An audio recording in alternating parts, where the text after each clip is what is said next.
Guys welcome back to my channel and you are watching Indian mommy talkie. जैसे कि guys monsoon start हो ही गया है, हर जगह बारिश बारिश है। मौसम तो काफ़ी अच्छा लगता है, लेकिन उसी के साथ बहुत सारे चैलेंजेस हम न्यू मॉम्स के लिए ये मॉनसून सीज़न लेकर भी आता है। अपने बच्चे की केयर कैसे करनी है, बच्चे को बीमार पड़ने से हमें कैसे रोकना है और बच्चे के लिए हमें क्या प्रिकॉशंस लेनी है ताकि हम बच्चा बीमार ना पड़े, और पड़ भी गया है तो उसके लिए कुछ एक दो रेमेडीज़ भी मैं आपके साथ शेयर कर दूँगी।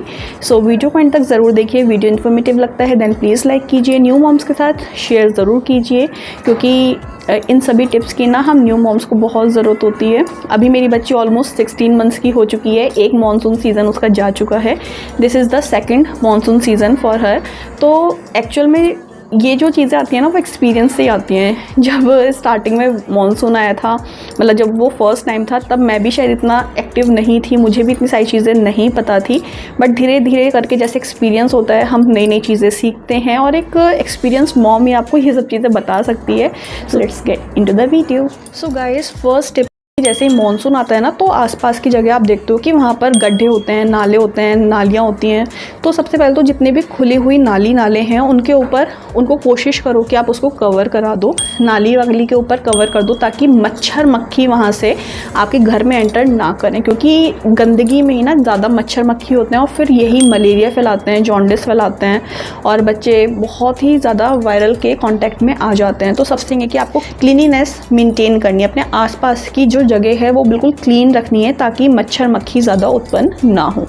सेकंड टिप, जैसे ही बारिश होती है, चाहे कितना ही हमने साफ़ किया हुआ है, जो उड़ने वाले पतंगे होते हैं ना, मच्छर होते हैं और पंखुड़ियाँ होती हैं, मतलब बहुत ही अजीब अजीब से कीड़े होते हैं, वो आते ही आते हैं।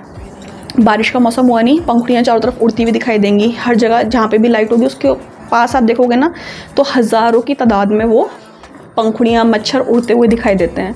तो आपको क्या करना है कि जैसे ही शाम होती है, शाम के टाइम में ही ये सब चीज़ें ज़्यादा आती हैं, तो शाम के टाइम में आपको अपने सारे खिड़की दरवाजे बंद कर देने हैं।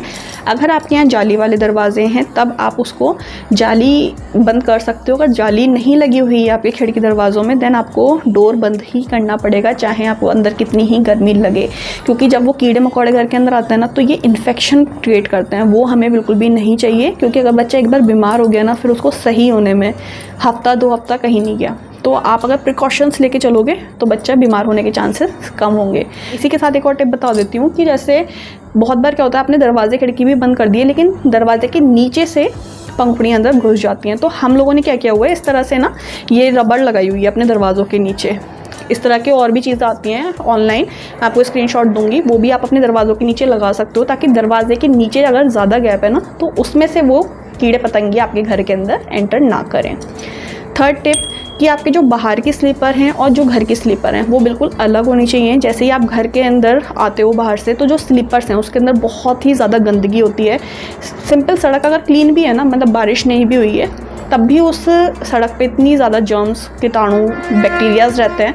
तो आपको वो बाहर की स्लीपर बाहर ही रखनी है और घर की स्लीपर अंदर अलग रखनी है, क्योंकि आपका बच्चा क्रॉल करने लगा है या फिर आपका बच्चा चलने लगा है, तो अगर गंदगी अंदर आएगी उसी गंदगी पर आपका बच्चा चलेगा।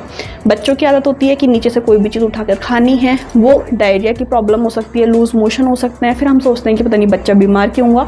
तो इन सब गंदगी की वजह से ये बच्चा बीमार होता है। तो आपको हाइजीन मेंटेन रखनी है, बस आप इस चीज़ का ख्याल रखें। नेक्स्ट स्टेप, कि जो कपड़े होते हैं ना उसमें से सीलन की स्मेल आने लगती है, तो ऐसे में आप नेफ्थलीन बॉल का यूज़ कर सकते हो। नीम की पत्ती आसपास हैं तो आप अपने बच्चों के कपड़ों में नीम की पत्तियाँ, अपने कपड़ों में नीम की पत्तियाँ रख सकते हो। कपड़ों को कम्प्लीटली ड्राई करने के बाद ही फोल्ड करो। अगर थोड़े बहुत भी गीले रह गए ना कपड़े, तो उनको कभी भी फोल्ड मत करो, उनको कम्प्लीटली ड्राई होने दो, तभी आप कपड़ों को फोल्ड करो, अदरवाइज़ कपड़ों में से स्मेल। नेक्स्ट स्टेप, अब पॉइंट आता है कि भाई मानसून में तो कपड़े सूखते ही नहीं हैं, तो उसके लिए बहुत ही ज़रूरी चीज़ जो मुझे लगी आफ्टर हैविंग बेबी, कि आपके पास एक क्लॉथ स्टैंड तो होना ही होना चाहिए। बच्चा रात में सूसू पॉटी करता है, बच्चे के दिन भर में 12-15 कपड़े निकलते ही निकलते हैं, मतलब केवल सूसू पॉटी में पजामी चड्डी हो जाती हैं उसकी। बारिश का मौसम में बाहर आप सुखा नहीं पाओगे, घर के अंदर कहाँ सुखाओगे, चेयर पर, सब टेबल पर, वो घर भी अजीब सा दिखाई देता है, पूरे घर में स्मेल हो जाती है।